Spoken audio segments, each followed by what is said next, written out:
Good afternoon, New York, and the rest of our listeners around the globe. My name is June Stoyer, and I'm the host of the Organic View Radio Show. Our podcast is available on iTunes, Zune, and you can also visit our website at www.theorganicview.com. If you have any questions for our guests, there are many ways you can contact the show. You can post a question on our wall on Facebook, Skype us, send us a tweet on Twitter to @TheOrganicView, or you can contact me directly at June Stoyer. If you'd like to be on the show or would like to find out about sponsorship opportunities, please contact us at questions@theorganicview.com. Today, I will be speaking to the legendary Joel Salatin in regards to his latest book, Folks, This Ain't Normal. And let me tell you something. This is one book I just loved reading the front cover to the end. It was very amusing, especially since I grew up on a farm, and many of the agricultural methods that he practices I can relate to because he really does go back to basics. But in regards to the topic today, it's basically about our food and how it's produced, of course. Thanks to decades of clever mass marketing campaigns, the average person has become completely disconnected with how our food is grown and also what real food should look like. With the agro-chemical companies chiming away that there is going to be a food shortage if we don't produce more food and decrease the world population in order for everyone to survive, the reality is most people do not have a clue as to how their food is produced, where it is grown, or how it is grown. Processed foods initially created with the intention to save time are simply not a healthy choice. Some of these processed, ready-to, quote, heat and serve products made with, quote, real chicken are breaded, seasoned, and disguised in all sorts of geometrical shapes so that children will be encouraged to eat them. Meanwhile, the average child who primarily consumes this type of food has no idea what a chicken looks like, sounds like, or the fact that chickens are smart, loving beings. And let me tell you, it's up to the parents to make better choices. It's up to the parents to teach their children about making better choices. And the thing is that we have just become this society where we just are like robots. And you can observe this in supermarkets when people go shopping. They just simply go down the aisle. They just reach for something that seems to fit what they're looking for, chuck it in, don't even read the label, don't really pay much attention to it. And that's really disturbing.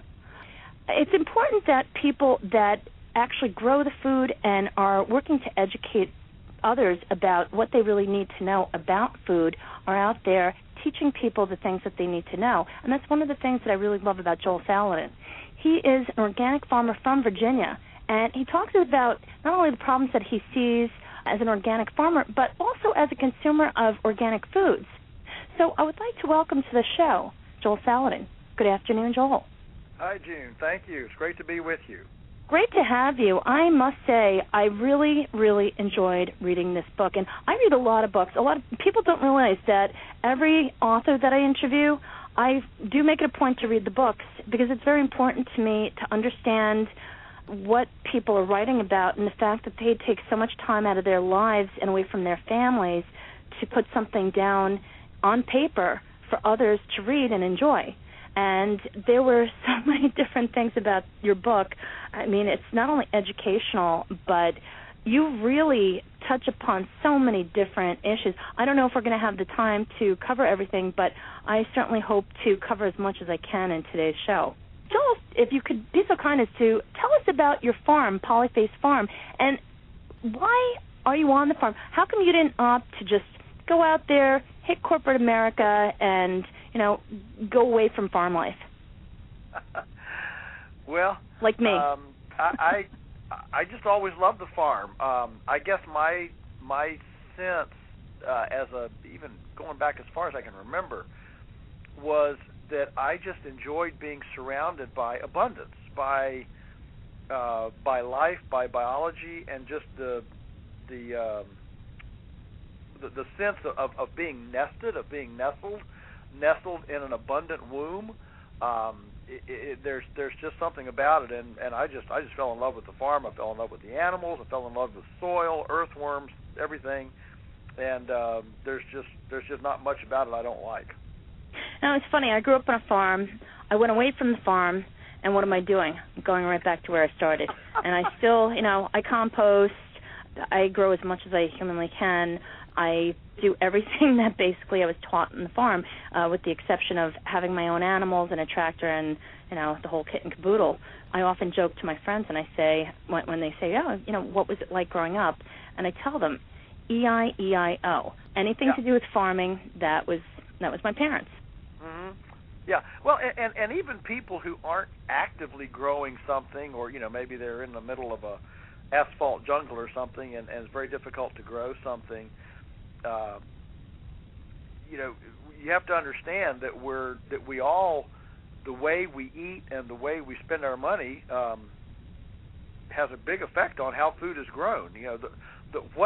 The way our food system is a sum total of lots of billions and billions of little individual decisions of, well, I'm going to eat this instead of that, I'm going to buy this instead of that, and you add all those decisions up, and what we see right now in our culture is the manifestation of all those decisions that have been made over a few decades. Oh, of course. And many people that have been on this show have talked about the term the conscious consumer. And basically that lends itself exactly to what you're saying, where when people make a choice to buy something, it doesn't matter what it is, whether they're spending a penny or they're spending $100, whatever they choose to spend that money on is in support of a particular food, a particular manufacturer, and, of course, the farmers that produce the ingredients. So everything basically does tie right back to the origin of that product. And that's something that people are starting to become more aware of. Well, you're right. And that's why our mantra here at Polyface is healing the planet one bite at a time. It really is a conscious act. And I think that is starting to also rub off on the kids, because the kids, I've observed when I was teaching culinary arts to some of the work that I do with the Brooklyn Botanic Garden and some of the other places that I volunteer for, when the kids get involved, they have a phenomenal way of reinforcing it with the parents. It's like when I teach composting with the kids, I have the kids get their hands in there, I have them name the worms, and they're fascinated. They're basically in heaven. And then they nag the parents. They'll say, Mom, Dad, we need to compost that, because they take the responsibility to do what they feel is right, because they understand and they totally get it. And I think that the more the parents educate the children about what they should be eating and why, that really is a big component to the success of a healthier future. Well, yeah. Well, actually, kids actually get it pretty fast. I mean, parents are in the fast lane and they're got other things on their mind. But whether or not a chicken is happy, or whether or not the earthworms are proliferating, it really resonates with kids, and they get it pretty fast. So yeah, I think here at the farm we actually encourage customers to come out. They got little children, and watch the processing. Be involved with the processing of the chickens, and they get to see it, participate in it, and I think that in our culture we really have a crisis of participation. We talk about lots of crises, from energy to economics to pathogenicity and obesity and health problems, but really what we have is a profound crisis of participation, I think, in the visceral responsibilities that used to occupy people's time and investment.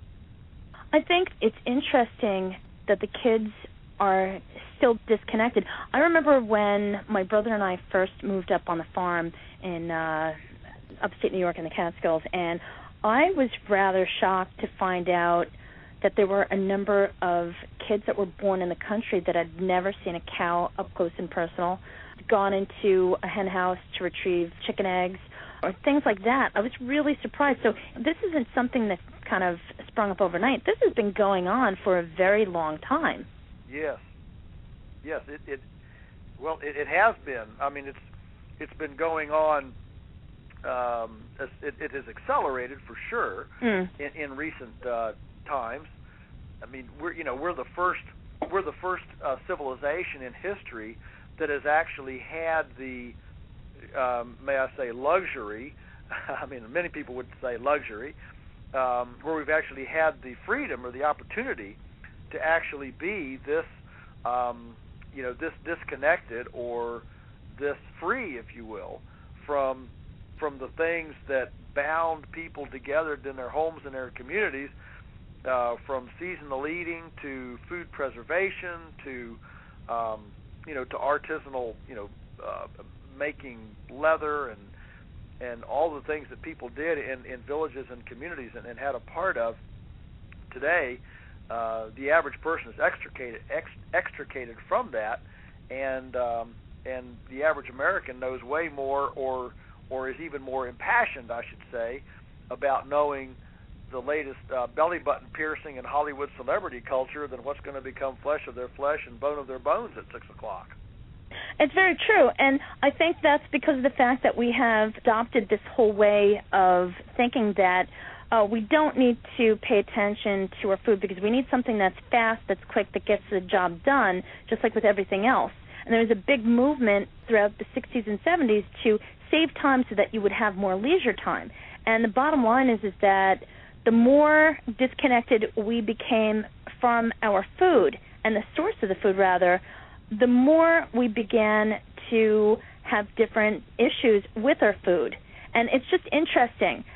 Today, you can buy chicken that is boneless, that is skinless. You don't know anything about the chicken, and basically it's heat and serve. And the thing is that when you are that disconnected, when you don't see a bone, when you don't see the blood, when you don't see anything associated with that chicken, it really helps to subconsciously just completely disconnect you from what it is that you are eating. And it's amazing how many people, when I did teach culinary arts, how many people would say, oh, I don't want to touch the chicken breast, and, I don't want to cut it up, I don't want to do that. And I often will say that people are so willing to, there's this expression, people always want to date the doctor but not the butcher. It's interesting that in this day and age, the doctors are basically, the medical world is a whole different world than it used to be. But I would wonder why people wouldn't want to know about the truth about where their food comes from. And it's good to see that more people are starting to change and come around and demand, okay, well, how is this produced? They want to know some of the local farmers in their area, or even other farmers in other parts of the country that are doing things differently, that are taking the time to go back to basics, as you do on Polyface Farm. Yeah, well, you're well said, and I think that the point that you made about leisure or other things being more important, we have now for at least 2 generations kind of stereotyped anything that's, well, broadly speaking, anything that's blue collar, but certainly anything that smacks of agrarianism as being somehow backwards, Neanderthal, barbaric, back to the Stone Age of our country, blah, blah, blah. And it really speaks to, I think it's a profound commentary on how our culture has now begun to view pleasure. What can be more pleasurable than a tomato plant, even if it's on your patio, in a pot, a tomato plant laden with tomatoes that you can pick and eat, that actually spurt with juice and flavor, and they're not like biting into some flavorless cardboard. Mm. Well, you see, people, and so you begin to look at just how do people derive pleasure, and what's happened is that the sensual pleasure, what gives us pleasure through the senses, that used to be extremely visceral, used to be very earthy, if you will, physical. Now pleasure is all fantasy, cerebral, academic, and it comes from somewhere out there rather than welling up within from inside our lifestyles, our homes, where we live, and that's a powerful change in our culture, I think. Well, I agree. I think that a lot of these so-called pleasures are completely fabricated purposely to keep us distracted. Because the thing is that if you're preoccupied with what's going on with American Idol, what are you going to care if one particular state makes selling raw milk illegal? What's it to you? Especially if you're buying all your food processed, you don't know the farmers, don't know a thing about farming. As far as you're concerned, cow's job is to produce milk and your occasional hamburger or steak, and who cares about anything else? The bottom line is that with the way that things have developed, with that whole need for increased leisure time, I think that was very interesting how it was coined, because we never really achieved that. I think what had happened was we just started taking the additional time that we had and putting it to use for other things that really have no substance and are not enriching and are not doing really much of anything for our lives. And I'm not saying that it's bad to watch. Well, I'm not going to say it's good to watch TV, but I'm not saying that it's bad not to have leisure time and to do things that make you happy. But what I am saying is that when you are that disconnected, then you have some problems. And I think that is one of the blessings with the economy tanking. Because what I've observed, and not just in one small section of the country or another, but across the board, you see people that, because of financial need, have begun growing their own food again. And basically the families are working together, they're harvesting the food, they're cooking together, they're sitting down together and eating instead of going out, one person eating at this hour, another person eating whenever, they get around to it. They're eating together as a family. They're beginning to talk again. They're beginning to take interest in what is going on in each other's lives. And I think that is something to really think about, because it's very important, and it's good that it happened, because more people are starting to wake up and they're starting to say, something, it's better if I just produce my own stuff. It's healthier, it's more economic, and on top of that, I know what I'm getting.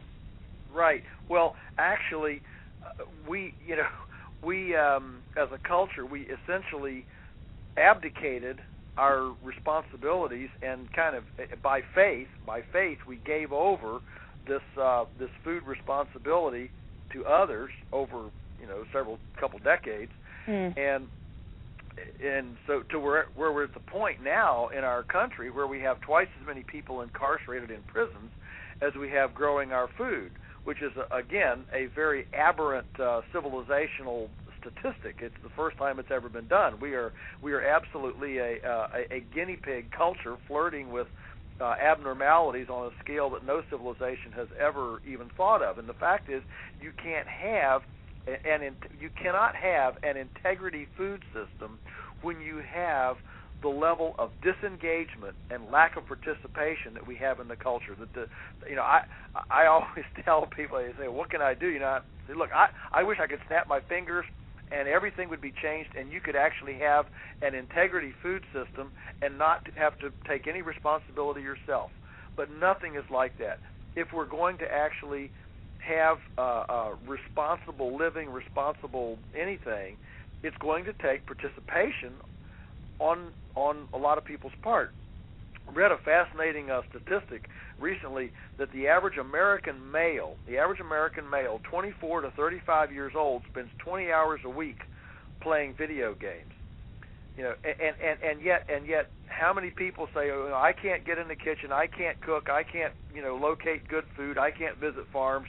How many soccer moms, complain about the price of the time and getting involved with their food, but don't bat an eye at taking the 6-year-old 3 hours to a soccer tournament and 3 hours back home, eating fast food on the way going, on the way home, and yet don't have time or energy or money to get in touch with their food supply. I mean, it's all simply a manifestation of what we value, and as long as we abdicate this responsibility, we're going to have the kind of food system and the ramifications that you described. We're going to have those until people decide to participate. And Joel, on that note, let's talk about labeling. How should consumers view labels, and what should consumers do beyond the label? Well, the whole labeling issue is it's a monstrous thing, especially when you're a producer like we are. And for example, these new rules have just come out about labeling and nutritional, and we've never claimed anything for our. We just say eggs, T-bone steak, ground beef, pork chop.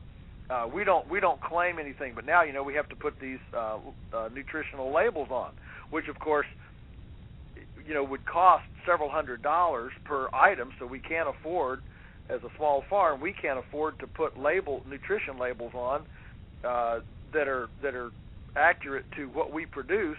But the USDA says that's not a problem. You can just use the generic label. So we slap the generic label on, which is in many cases 300 to even 500% off of our riboflavin or folic acid or omega-3, omega-6 ratios. I mean, the label now, our label on our food that we have to put on by law is as wrong as night and day, doesn't bear any semblance to the food that we produce. But the labeling laws, but in order to customize them so that they're actually accurate to our food, would cost us thousands of dollars, which we don't have. And so, the whole thing is just a joke. Well, they're really sticking it to the small farmers. They're making it so that either it's impossible to own and operate a small farm, or what the big picture is, they're looking to wipe you guys out. Well, there are a lot of people that yell conspiracy, and I try not. As soon as you say conspiracy, then you sound like a crazy person. Nobody listens to you. No, but we're not saying that. We're just saying, these are the costs of. This is business. This is the cost of operations. Right. Point blank, plain and simple. This isn't any type of anything. This is what is being forced upon a small business owner who owns and operates a farm. Period. Yeah, well, basically, I think the thing that your listeners need to understand is that just generally speaking, food laws, whether they're food safety laws, whether they're labeling laws, whether they are infrastructure laws, whatever the regulations, zoning, whatever those are, they are always prejudicial toward the biggest players and against the small players. The regulations are not scalable. They're scalable up very, very well, but they don't scale down. And so what happens is every time we have a revamping of food safety laws of the regulatory structure, you always see the small players get inordinate punches on the chin because the regulations are not scalable, and that's what people need to understand. So that's one reason why I advocate food choice. I think it's an amazing thing in our country now that we collectively believe that it is perfectly safe to feed your kids Twinkies, Cocoa Puffs, and Mountain Dew. But if you feed raw milk or compost-grown tomatoes or Aunt Matilda's homemade pickles, those are hazardous substances. And the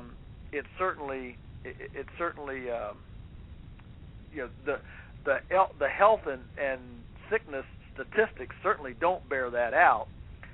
And yet that's where we've come to. Well, it's just kind of interesting. You point out in your book, people for the most part, as I described earlier in the segment, people just want to kind of go through life where, okay, this is taken care of by somebody else, that's taken care of by somebody else, no responsibility for themselves. And that is basically what this is all about, taking responsibility for yourself. And it's just like with anything else. If people choose to smoke, certainly don't want them doing it around me. They could go smoke themselves to death in the privacy of their own home. As long as their air doesn't bother me, I don't care what people do. As long as it doesn't infringe upon my right to breathe free air, free and clean air, should I say. But as you said, the bottom line is people need to take responsibility. So on that note, how can we raise responsible children? Because I think moving forward, people need to start teaching their kids what they need to look for and how they can become independent and make the choices, because for the most part, kids are at school for the majority of the day, or they should be in school for the majority of the day, and the parents are not there. The majority of the day is spent at school with their peers, and they need to make choices, whether it's snack time or at lunch, or if they have some type of a field trip, what have you, and they need to learn what choices to make. Well, yeah, I mean, there are, well, that's such a broad topic. I mean, of course, I'm an advocate of homeschooling, so anyway, there's always that option. Don't even send them, and then you don't teach them to be peer dependent, and they begin to think for themselves. So, we could go down that road, but beyond that, you mentioned, eating together communally in the home. I mean, ultimately, you cannot have people taking responsibility for the visceral parts of their lives without putting attention on that in the home. Homes, used to be the centerpiece of everything that was important in life, and now home has simply become a pit stop between everything that's important in life that happens outside. And this is part of this crisis of participation, that we don't even participate in our family lives or in our home lives anymore. All of our participation is outside, and so we need to eating together as a family, cooking together. I mean, in the book I talk about, for example, all the learning possibilities. I mean, a kitchen can be almost a chemistry lab. Wow, look what heat does to that. Look what alcohol does to that. Look what a little bit of water does to that. And then not only that, but you have fractions and cups and tablespoons and teaspoons and things like that. And so it can become a learning center. And then beyond that, take them out to a farm. I mean, again, people don't bat an eye at Bambi and Thumper, Disney vacations or Caribbean cruises or summer camps, and that entails a lot of money and a lot of time. Take the year off from that. Take that budget of time and money that you would have normally spent recreationally like that, and go find your farm treasures, your food treasures in your community. Every community is surrounded by wonderful, wonderful ecologically based farms, and go visit some. And what will happen then is that you will gradually build an informed platform from which you can make proper decisions. You will begin to learn, well, that's good farming, that's bad farming. You'll be able to smell, that's good food, that's bad food. You'll begin to see, that's good food, that's bad food. And as you develop that experiential immersion in food from farm all the way to table, obviously the kids, more is caught than taught, and if we think something is important, kids usually think it's important too. And so and then once they start tasting it and seeing the difference, why, Katie bar the door, then they're ready for it. I mean, my grandchildren won't even eat store-bought chicken. I mean, something's wrong with this. They can tell it. They won't even eat an egg from the store because they can tell the difference. And when we have that level of involvement, we're gonna create educated kids. Yeah. We're gonna create kids that get it. Yeah, I went through the same thing myself. I remember when I first moved to the city, I called up my father and I said, "Dad, can you bring me some eggs from the farm?" And he said, "Well, don't they have eggs in the store?" And I said, "Yes, they do." And he said, "Well, what's wrong with the eggs in the store?" And I said, "They're disgusting. The egg yolk has this pukey, pale yellow color." And I said, if I didn't know any better, I would think that they're giving something to the chickens because it's just not normal. So I think he just did it for his own amusement, just to make sure that I was paying attention all those years. It was just amazing, the observations that you make when you look at all of the things that are in the store that are not farm fresh and raised, especially the way that you do things on your farm, there's a significant difference once you are taught the knowledge. And right. especially children that possess that knowledge, they take that with them for the rest of their lives, and it does make a significant impact and affects how they not only live their lives, but their food choices and how they carry themselves throughout their life. Because if they have the respect for the land and if they have the respect for nature, that is going to really make a significant impact in their overall disposition throughout the rest of their lives. Yeah, this is one of the themes, as you noticed in the book, Folks, This Ain't Normal, that I addressed. That to me, I do a lot of traveling, a lot of speaking. I speak at a lot of colleges, and I really am encouraged by the number of young people who are ready to get down and dirty, and I think that's great. But I'm also extremely concerned about, still, I would say, the majority that think that we're going to be the most clever, technologically advanced, the smartest civilization that's ever lived, to the point that we're going to be so smart that we're going to be the first civilization that's going to sail off into some Star Trek future, eating a breakfast pill, and that we won't have to bother our cerebrally enhanced brains with visceral thoughts of soil, air, water, how chickens are raised and how milk is produced and what tomatoes grow in, that we can extricate ourselves from all that.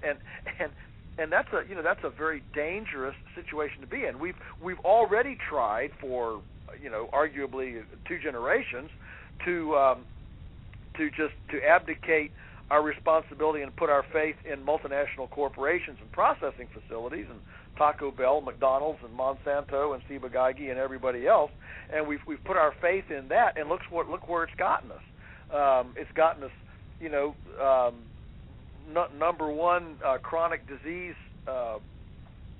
culture in the world, and an arguable epidemic in obesity, type 2 diabetes, and everything else. And not to mention the pollution. Putting faith in those outfits has not given us what we needed. Well, I think, Joel, the problem with that mentality is that, unfortunately, there are people like that. I'm sure that you and I could probably spend hours just talking about tomatoes, as you'd mentioned earlier in the segment, and have a grand old time. But there are a lot of people that just don't see what the big deal is. And what I've found is that when they do start to pay attention is usually when they have either a personal health crisis or someone that they love or care for has a health crisis. Then the light bulb goes off, and then they start paying attention. And that's when they start paying attention to not only where is the food grown, how is it grown, but who is growing it and what methods are they using to grow it. That is such a great observation, because one of the things that I enjoy doing when I'm out talking, doing my performances and stuff, and people come up and talk to me after, I love to listen to a person tell me their epiphany story. Because really, where you and I are, where anybody is again a culmination of our epiphanies, our aha moments, if you will, and it's always amazing to me to hear those. What was that aha moment? That final drip, on your head, for example, a farmer once told me, a produce farmer, he said his epiphany was when he was walking out through the field one day, he wanted to eat a carrot, but he knew he didn't dare until he put chlorine on it. He said that was my aha moment. I said, what am I? I'm spraying all these herbicides and chemicals and all that. What am I doing? And you're exactly right. For many, many people, it is an epiphany of health crisis. I will tell you this too, because I've been in this a long, long time and come from a fairly, conservative social background. That it used to be 30 years ago when I was, young here, starting on doing the farm, that we'd start having visitors and stuff, and most of them, I would say, 80% were essentially, environmental type, tree hugger, cosmic, whatever. And now, today, I would say that a healthy 50% of the visitors who come to our farm or take our seminars or whatever are actually conservative homeschoolers who opted out of the institutional education system, found it soul satisfying, and said, well, good grief, what else have I been missing? And the whole idea to opt out of the mainstream thinking, whether it's investment, education, recreation, food, medical, what happens is there's one drip. Maybe for some people it is they bit the bullet and went to a chiropractor instead of, for example, a medical doctor, and then maybe the next thing you know, they're going to a homeopath. And what happens is when a person opts out of the conventional thinking and finds it beneficial, well, then they're screaming to find other things. Next thing you know, they're buying alternative investment newsletters. They're listening to podcasts of a crazy organic view person, and next thing you know, they got a grain mill in their kitchen, and they're grinding grain, or they've got a sprout jar and they're sprouting a compost bin. These things domino, as you know. They domino because your body starts feeling good, and you just see those kinds of positive changes. And the fact is that positive changes, really, that you can taste and get a hold of, positive changes are absolutely they're magnetic, and they attract you then to take the next step in whatever else might be a positive change. Now, on that note, Joel, what things do you think would help get this country back to the path of normalcy? Well, what would I know help? That's a loaded question. It is a loaded question. I don't know what it'll take. I mean, a lot of us of my, in my cohorts, we think perhaps one of the biggest tipping points is going to be energy costs, because essentially our food system, including the average transport of America's food, which is 1,500 miles on average per morsel, that actually that if energy doesn't continue to escalate, and we do have, if there is such a thing as peak oil, and I don't want to get in a big debate about that, but if energy does escalate, if fuel doubles yet again to $7-8 a gallon, that will precipitate the kind of cultural aha, because suddenly we'll realize you simply can't ship 98% water mescaline mix from California to New York City in January sustainably. I mean, you just can't. Historically, the only thing that could be shipped in food were spices, coffee, tea, and extremely nutrient dense things like dried beef or dried fruit or aged cheeses, those kinds of things. Yeah, things that were more shelf stable, of course. Yeah, shelf stable and very valuable per pound, or what I call nutrient dense per pound. And when Daniel Boone headed out through Kentucky, he didn't have a bunch of squashes and watermelons and tomatoes tied on his saddlebags. He took jerky and dried things and fruit leather and things like that. So you simply, an energy crisis would absolutely precipitate the kind of change that we're talking about, because our food system right now, our fertility program, our whole food system floats on oil. Fertilizer's made It uses copious amounts of energy to be made. The Faber-Bosch method to get nitrogen out of the atmosphere, it all runs on natural gas and energy. And so as soon as that happens, you would see people start to recycle carbon on site. We wouldn't be filling our landfills. 70 to 80% of everything that goes in our landfills is decomposable. That's unconscionable. It's immoral. That should be composted. The food waste, which is about 30% of it, the food waste should be fed to chickens and pigs like it was, in normalcy. And we would see chicken houses pushed up against dining common services. We'd see chickens, two chickens in a house instead of a parakeet cage, a dog, and an aquarium. And we would start integrating. We would re-embed and reinsert the food system close by, in and around, and where we live. Well, and just the interesting. beauty of that is that as soon as you start surrounding yourself, not just mentally, but surrounding yourself physically with food, edible landscaping and honeybees on rooftops and patio gardens and things like that, suddenly there's this wonderful emotional, spiritual balm of a sense of being nested in abundance.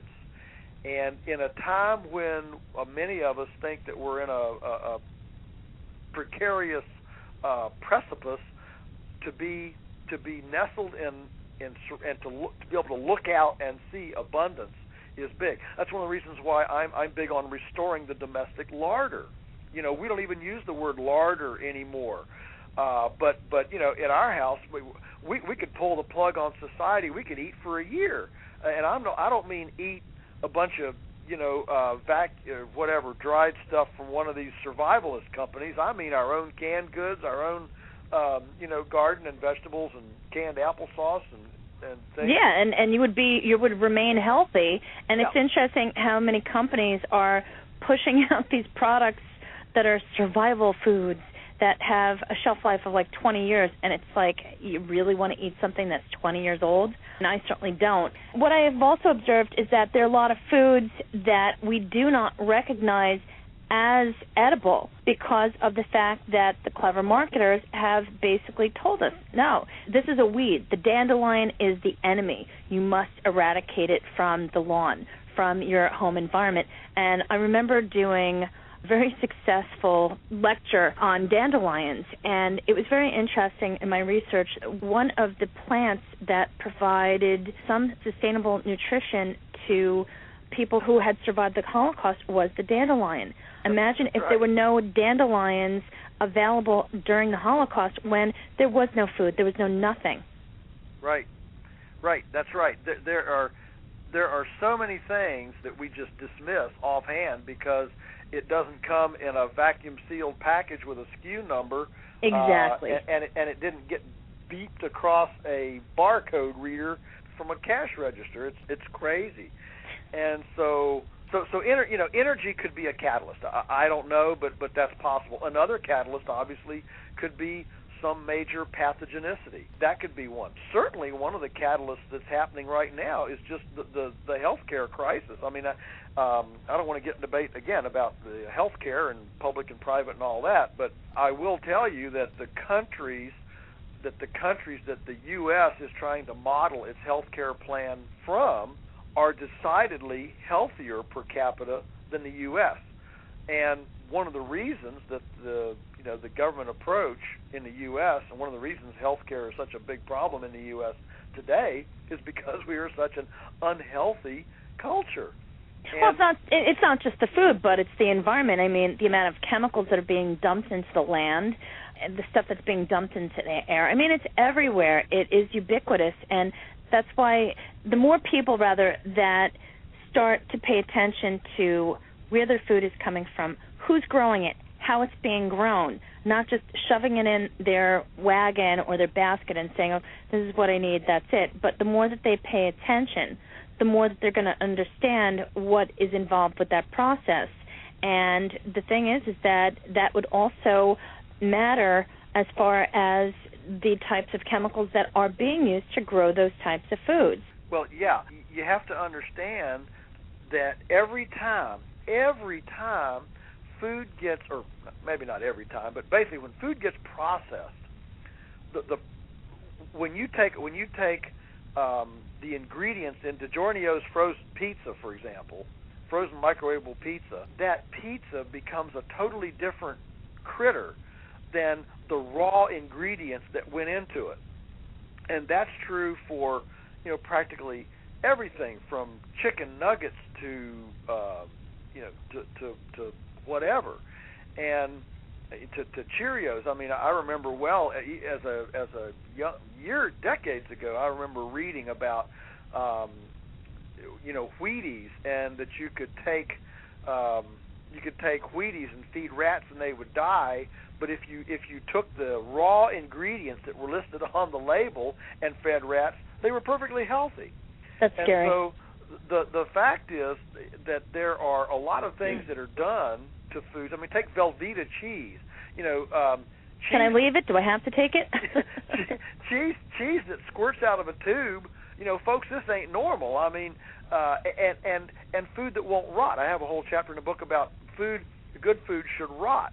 If you take Velveeta cheese and set it on your table, and then go down and get some real cheese from somebody, in 24 hours the real cheese will have a little bit of mold on it. I don't know how long Velveeta will sit there with no mold, but it's years.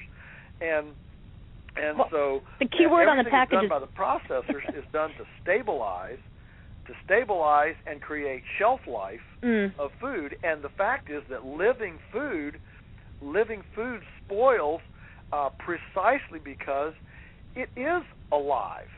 Well, just like we are alive. Exactly. Yeah, we're alive. And when food won't spoil, how can something that's lifeless give us life? I ran into two ladies out in California that are doing a farm to school project there. They've got a 3-acre farm attached to the school, and the kids come out and they've incorporated this into their environmental sciences and biology program and all that. And one of the first things they do is they have a great big earthworm bed. They do a large-scale vermicomposting there with a big earthworm bed, and these grade school kids come out, and the people running the farm, they take a loaf of Wonder Bread, and they ball it up and they put it down in the earthworms, and then they take some artisanal home ground fresh bread, and they ball it up and they put it in, and then when the kids come back the next week, they open the top and they look in there, and the Wonder Bread ball is still unscathed. It's sitting there, and the other bread is completely consumed by the earthworms, and so the teachers then look at the kids and say, why would you want to eat something worms won't even eat? And they may be blind, but they know what's not food. That's for sure. That's for sure. And I think those are really powerful lessons that well, if you can't compost it, I mean, right there, that's a problem. Something that is not compostable, why would you want to eat it? And what's interesting, right, if you look at the foods, and I know you homeschooled your kids, but if you look at the foods that are served to children in America in the cafeterias, hot dogs. I remember doing a research paper in graduate school on hot dogs, and my teacher was really slick. I think she knew I think she knew exactly what she was trying to do. Now that I look back, and this is before you had all sorts of information available. I actually had to pick up the phone and make phone calls and go to a place called the library, try to get research done. You mean you couldn't Google it? No, Google wasn't invented. Wow. How did we survive before Google? I don't know. I guess, also we had 2 cups and a string, for a phone, stuff like that. But the thing is that what I learned, it was interesting. Hot dogs used to be my favorite food, and that was basically the assignment. Pick a food that you love, research it, and report about it. It was interesting. I would not touch hot dogs after that. Actually, at this point, I don't eat meat. That's a whole other subject, but but hot dogs, that was the first to go. And what is amazing is that hot dogs are served to so many kids in the schools, in restaurant chains, all over the place, and they are just vile. It's amazing what goes into them, and people eat them. They're just like, ooh, yummy. These are great. If only they knew how the hot dogs were produced, what was in them, and the whole 9 yards, I think people would think twice. Yeah. Well, here at Polyface, we make a hot dog, but we make it out of, boneless pork, boneless beef. I mean, it's the real deal, and you can actually tell. And you can actually tell the difference. I mean, it's a huge difference. You can actually tell you're eating food. You're not eating some sort of amalgamated, reconstituted, glued together, adulterated fecal stuff. That has a certain percentage of, rat feces and right. God knows what else permitted only because they can't prevent it. Yeah. Really great excuse. And this is why we as a society are strictly dependent upon these labels, because why again? Well, the labels don't tell you how much rat feces is in there. No. It goes back to what you were saying, especially you later mentioned towards the end of the book about the Weston Price Foundation and its shopping guide. Can you just briefly talk about that a little bit? Sure. Well, probably, there are a few things that have done more to really get people stirred up and excited about food than the Weston A. Price Foundation, which is based on the work of Weston A. Price, who was a dentist and traveled the world and back in the 1930s looking for societies that had longevity and no chronic diseases. And, of course, in every case, these were societies that had not yet interfaced with, Western industrial food. And this organization has chapters around the world, around the country, and they have a shopping guide that they've put out. I'm looking at the 2012 shopping guide, and it's indexed by farm, by entity, from good, better, best, and it's just a great guide for finding good food. The fact is that there is a lot of good food out here, and a lot of struggling farmers that are desperate for for patronage. And what we need is, we as a culture, we need to quit nibbling around the edges or buying just enough for guilt assuagement. And I would suggest even we need to quit buying industrial organic. And what we need to do is get out here on these farms and find out about pastured livestock, about compost-grown tomatoes, about really walking the land, seeing it, and to me, that has to be at least as important to do a couple times a year as to run up and down a soccer field half a dozen times. Yeah, and I think it's very important for people to understand why their food tastes better if it comes from a farm such as yours, where you're really going back to nature. I think when you're so far removed, and especially many people that have never seen a farm, they've never had raw milk. It's amazing when people say, how can you drink raw milk? Hey, I grew up on raw milk. I never got sick. When you look at the way that we have evolved as a society and how people, they were perfectly healthy before all these different things came about that started really micromanaging the farms, such as some of the things that you mentioned. I think in my favorite part of the book, actually, of the book Folks, This Ain't Normal, my favorite part of it is I go into this historical context of why milk was unclean and unhealthy for a while, or raw milk, and the whole basis of pasteurization. And in a nutshell, it took place from about 1870 to 1930, during that period of our country's history when we were urbanizing. We were pulling people off the farm to begin the early part of the Industrial Revolution and the industrial economy, as we moved away from the agrarian economy, and the cities were growing faster than the knowledge of hygiene, sanitation, and the infrastructure for sewers, indoor plumbing, electricity, stainless steel, refrigeration, and all of those things. And what happened was the breweries, which we didn't have refrigeration in, located right in the urban sector, they generated huge amounts of distillers' grains. Well, a dairy was a natural thing to feed the distillers' grains to the cows, and of course also compatible from a distribution and a lack of refrigeration thing. So we began bringing the commercial dairies into the urban sector, feeding the cows these distillers' grains, which gave them acidosis and was a growing medium for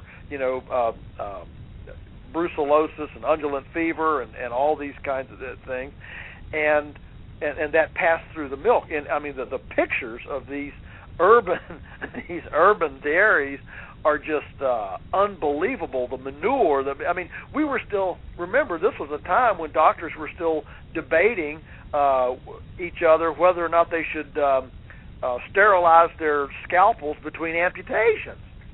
And so it was a real time in a very short period of time.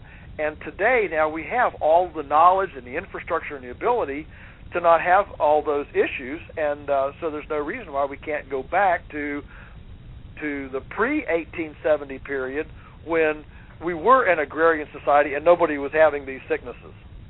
Yeah, I completely agree. I mean, I think that at this particular point, we definitely need to look at where we have come and where we have been and go back to some of the basic things that we've really kind of run from in order to become more modern, and recognize that, some of these things were actually good things.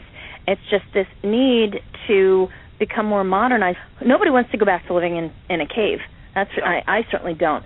But some of the things, there's a reason why they worked for so long, and I think that is something that more and more people are really starting to go back to. So it's very important that people, as you've mentioned, start paying attention to not only what they're buying, but how the food is grown and who's actually growing it. And the local farmers, we need to really start paying attention to the local farmers who are going above and beyond, who are doing so much for us, instead of just saying, oh, you know what, let's buy something that's imported, and go back to the way that things were, and as far as the way that our food was produced, and really support the efforts of those that are underpaid, overworked, and for the most part not even recognized.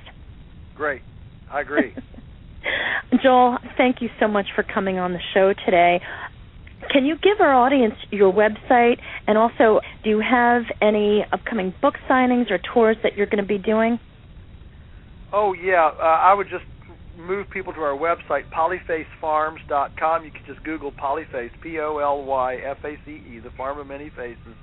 And my speaking schedule is on there, my travel schedule where I'll be doing book signings and performances and things, and you can just keep up with my comings and goings and helter skelter there on that website. It's polyfacefarms.com.